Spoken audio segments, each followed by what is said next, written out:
Hello，我係 Jack Mac，今次同大家自我介紹一下。我個性比較內向，平時唔多中意出聲，老婆都成日話我悶。但我同你講，我對生活嘅熱愛程度絕對唔輸俾任何人。細個嗰陣我就痴迷畫畫，中意用支筆將眼見嘅美好世界畫出嚟，最中意畫動物。同時，我對命理研究都充滿熱情，一直想搞清楚命運嘅神秘之處。90後，我讀完工程專業就投身工程行業，一做就係11年。呢段時間，我參與過興建銀行大樓、政府合署、科技大學、3號幹線隧道呢啲大 project。做呢啲項目嘅期間，我有幸接觸到好多成功人士背後嘅老闆，同佢哋傾偈嗰陣，經常會傾到風水命理呢類話題，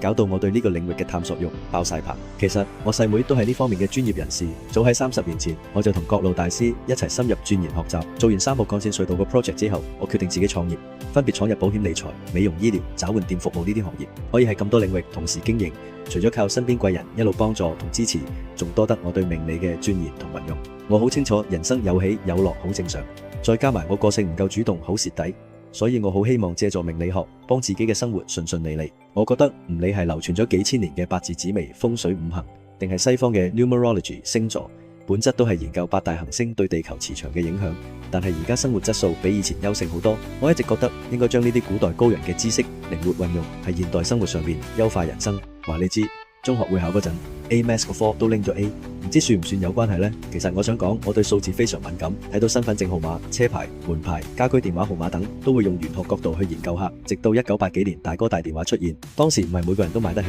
所以我特別研究呢啲大哥大，發現佢哋嘅電話號碼跟本命數字互相符合，我就知道一定係磁場影響。電話係貼身影響磁場最大嘅物件，改變磁場有可能幫助運勢。對我嚟講，學習命理係一種修行。我嘅夢想就係幫更多嘅朋友了解自己嘅個性同運勢，揾到屬於自己嘅嗰條光明大道。仲希望身邊嘅每個人生活都越嚟越好，開心幸福。依家我都變得唔再被動，我真係期待同大家喺九運呢個年代一齊成長，一齊變得更加優秀。